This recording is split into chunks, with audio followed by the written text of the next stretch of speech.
Multiple personality disorder.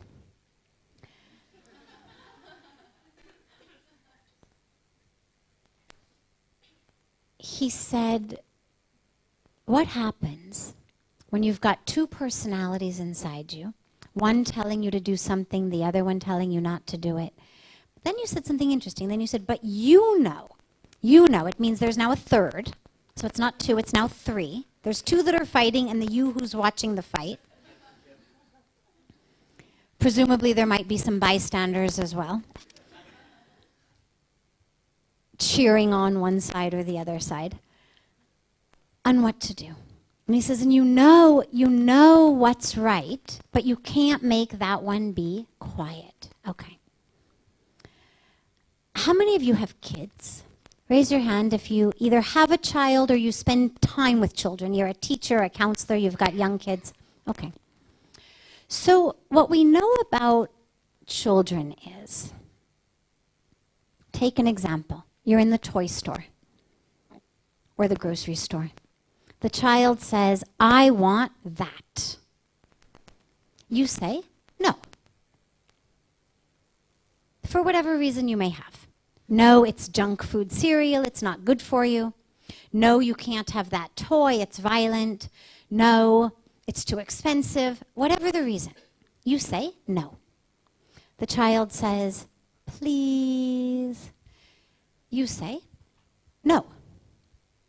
The child says, please, pretty, please. You say no. Now, the child throws himself or herself on the ground and starts throwing a screaming temper tantrum. What do? We buy it. We buy it. Because whatever the reason was that we weren't buying it, a few dollars, a value against junk food cereal, whatever it was, now pales in comparison to dealing with this kid on the floor, flailing his arms and legs, screaming at the top of their lungs, in a grocery store, in a toy store. Now we're embarrassed. So it's a small price to pay for calmness. What has that child learned? Next time I want something, what am I going to do? I'm going to throw myself on the floor and flail my arms and legs until I get it. This is what happens within ourselves as well. Those of you who are parents or teachers, camp counselors, whatever you may be that work with kids, if you have a long-term relationship with this child, what you learn very quickly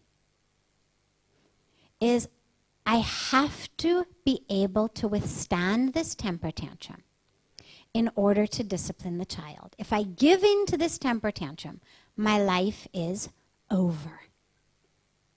Because either I will have to buy everything all the time, or I will be subjecting myself to constant temper tantrums. And so what you do is you allow the child to have the temper tantrum and you still don't buy it. Now what happens? Now the child learns, doesn't work. So after a few times of a temper tantrum that doesn't work, what's the child going to do? Stop the temper tantrum. It's a lot of energy. I mean, if I said to you, all right, now get down on the ground, flail your arms and legs, scream. Most of you'd be like, oh, I'm too tired. Couldn't we just have a cup of tea instead? You know, it's a lot of energy. It takes a lot out of you. I'm only going to do it if there's something to be gained from it. These personalities within us, whether it's the personality we call ego, the personality we call fear, the personality we call lust, the personality we call greed, the personality we call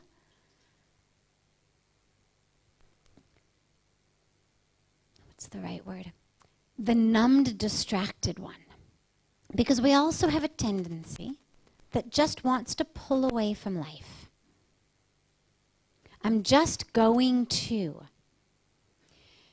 drink, use drugs, stare into space, stare at Facebook, stare at whatever it is I'm using to distract and numb myself from the world. We also have those. So we've got an innumerable of these little children within us screaming, I want this. No, don't do that. The more we listen to them, the stronger they get. So when you say you can't control it, the only reason you can't control it is because you've allowed it to control you for so long. That's the only reason it's gotten so strong, is we now have a 25-year-old instead of a 5-year-old who has spent the last 25 years getting everything she wants by throwing herself on the ground and flailing her arms and legs. Much harder than a 5-year-old, but still doable.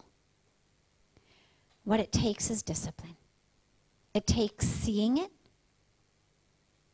and not giving in. Seeing it for what it is, understanding it. This is desire, this is fear, this is ego, this is injury, this is grudge. This is my 5th grade teacher. This is my aunt, whatever it is.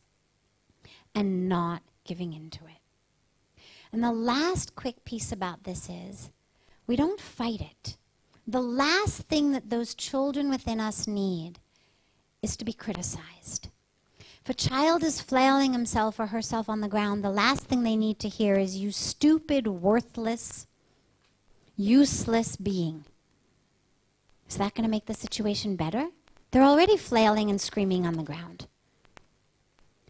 What they need is to be seen, held, told, I understand where you're coming from, but I'm not going to give in. Doesn't mean I love you any less. Doesn't mean you're any less my child. Doesn't mean you're any less a part of me in terms of this voice, because they're not voices from outside. You're not delusional. You're not schizophrenic. We all have them. They're voices within. And voices within that are normal, not in psychology what we would call delusional or hallucinations. It's a part of you. It's just a part of you that's not in congruence with where you know your path is, with where you know you should go, with your ethics, with your values. But it's still a part of you. So we see it and we honor it.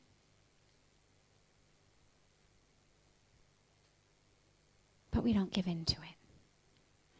And slowly, slowly what you'll find is those voices become less powerful, less controlling, and then ultimately they dissipate altogether.